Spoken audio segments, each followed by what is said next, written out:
प्यारे बच्चों, जैसा कि आपको विदित है, संपूर्ण भारत देश में लॉकडाउन की स्थिति है क्योंकि संपूर्ण भारत देश में कोरोना वायरस कोविड-19 के कारण संपूर्ण महाविद्यालयों में शैक्षणिक कार्य बंद है। इस कारण महाविद्यालयों में छात्रों के हित को ध्यान में रखते हुए उनके कुछ महत्वपूर्ण प्रश्नों पर हम आज पाठ चर्चा करेंगे।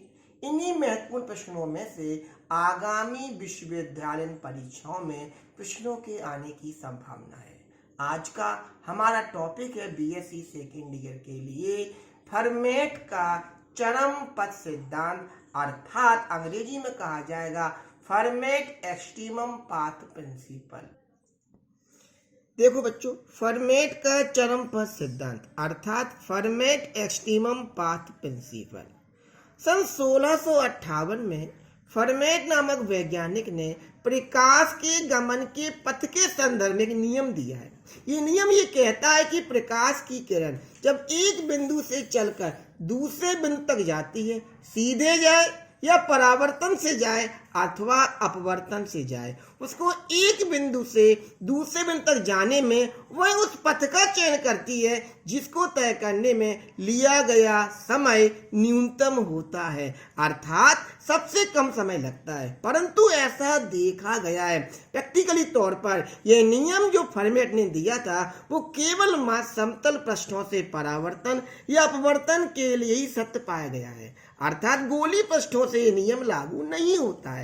तो इस नियम को मॉडिफाइड कर फॉर्मेट ने बाद में बताया कि गोली पृष्ठों के लिए परावर्तन व अपवर्तन के लिए प्रकाश की किरण उस मार्ग का अनुसरण करती है जिसको तय करने में लिया गया समय या तो अधिकतम होता है या न्यूनतम होता है। दोनों को मिलाकर हम कहते हैं चरम होता है। चरम को हम अंग्रेजी में कहते हैं एक्सट्रीमम, अर्थात कह सकते हैं कि प्रकाशीय पथ एक्सट्रीमम होता है। दूसरे शब्द हम कह सकते हैं कि प्रकाशीय पथ स्थायी होता है। स्थायी को हम अंग्रेजी में कहते हैं स्टेशनरी होता है।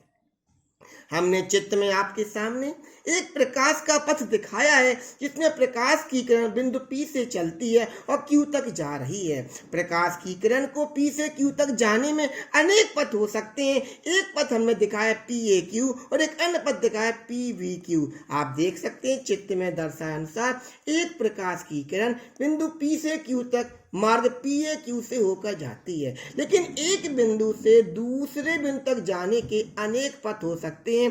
इन पथों में एक अन्य पथ हमने ले रखा है PBQ है। दोनों पथों में हमने आपको दिखा रखा है पथांतर कितना है, देखो DS है, अर्थात लेटरल पाथ डिफरेंस कितना है, DS है। फॉर्मेट क्या कहता है कि प्रकाशीय पथ चरम होता है। चरम माने अधिकतम या न्यूनतम। अधिकतम न्यूनतम की एक ही शर्त होती है, एक बार का डिफरेंशियल शून्य होना चाहिए, अतः कहा जाएगा dt/ds कितना होगा, 0 होना चाहिए। देखो हम सिद्ध करने जा रहे हैं फॉर्मेट के सिद्धांत से परावर्तन के नियम का निगमन। परावर्तन के नियम के निगमन के लिए हमने आपके सामने परावर्तक पृष्ठ दिखाया है। इसका नाम XY है। ये चमकदार तो नीचे साइनिंग कर रखी है। XY एक परावर्तक पृष्ठ है। इस पृष्ठ में एक प्रकाश की किरण परावर्तन से A से B तक जा रही है। A से M आएगी, परावर्तित होकर M से B जा रही है। आप देख सकते हैं चित्र में दर्शाए अनुसार XY एक समतल परावर्तक पृष्ठ है जिस पर प्रकाश की किरण AM आपतित माने आ रही है। यह पृष्ठ से परावर्तित भी होती है और परावर्तन के बाद MB पथ का अनुसरण करती है। आप देखिए हमने P और Q के बीच की दूरी कितनी मान ली, C।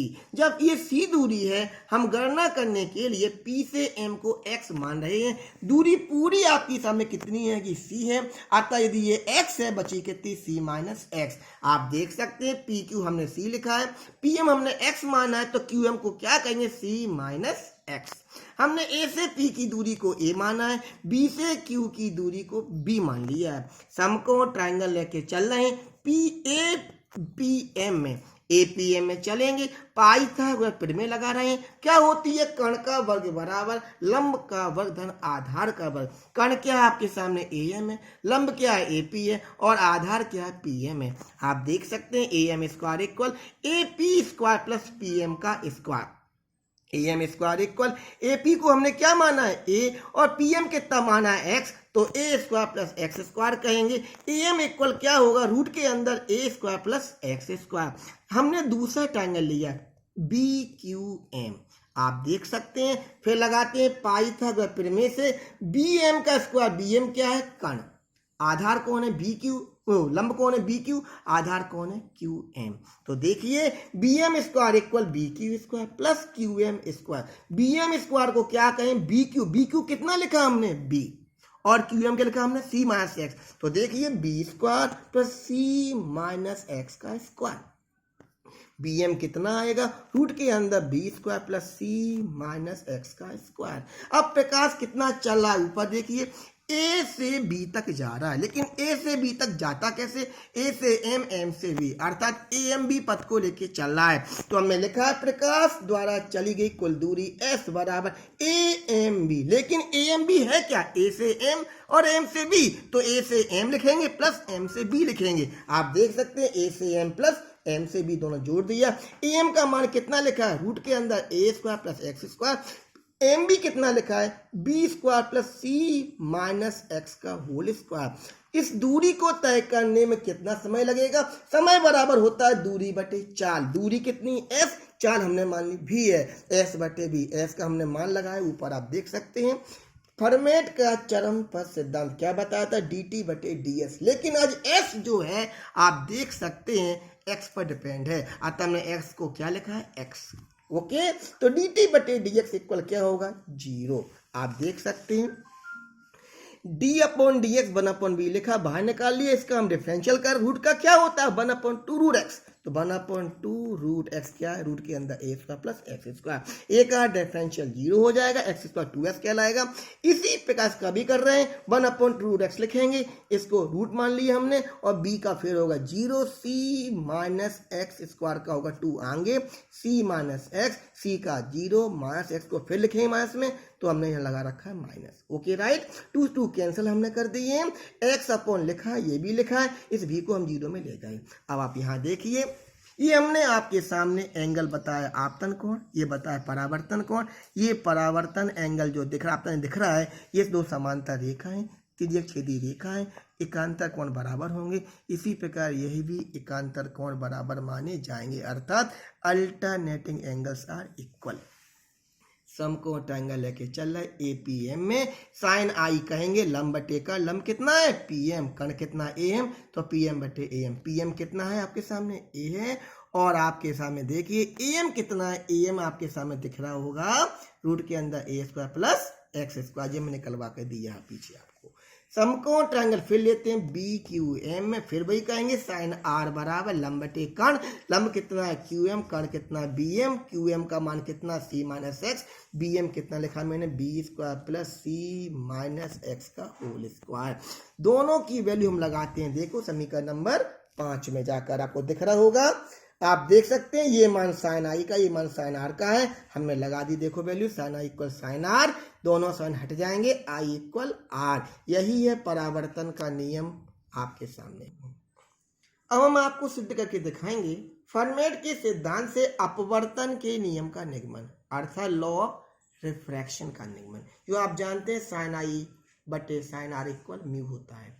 हमने आपके सामने एक और माध्यम दिखाया, एक्स बाई एक आपका अपवर्तक पृष्ठ है, जो दो माध्यम को बांट रहा है, माध्यम 1 माध्यम 2। हमने माध्यम 1 का अपवर्तनांक μ1 ले लिया है, और माध्यम 2 का अपवर्तनांक μ2 ले लिया है। प्रकाश की किरण चल रही है आपके सामने, फिर से देखो, A से आती है B तक जाती है, और ये अपवर्तन होगा, तो जाहिर बात है एक माध्यम से दूसरे माध्यम में जाने पर प्रकाश की किरण विचलित हो जाती है, तो A से M अलग रास्ता से आ रही है, और M से B होकर अलग रास्ता से होकर जा रही है। ये आपका आपतन कोण कहलाएगा I, ये आपका अपवर्तन कोण कहलाएगा R। आप देख सकते हैं चित्र में दर्शाए अनुसार XY एक अपवर्तक पृष्ठ है, प्रकाश किरण माध्यम 1 से या माध्यम 1 में बिंदु ए से चलती है और माध्यम 2 में अपवर्तन द्वारा बिंदु बी तक पहुंचती है। पीछे की बात फिर हमने वही मान लिया, पी क्यू बराबर सी है।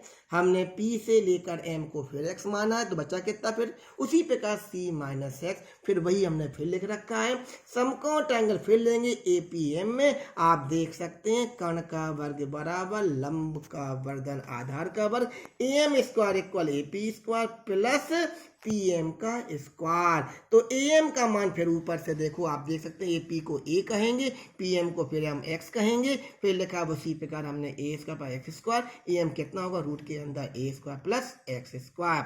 समकोण ट्रायंगल लेके चलते BQM में, आप देख सकते हैं फिर से लिखा पाइथागोरस फिर में से कर्ण का वर्ग बराबर लंब का वर्गन आधार का वर्ग, BM का स्क्वायर इक्वल BQ कितना है ऊपर आप देख सकते हैं B है और QM कितना है C माइनस एक्स है, फिर वही लिखा B square plus C minus X का होल स्क्वायर, BM कितना कहलाएगा रूट के अंदर B square plus C minus X का स्क्वायर।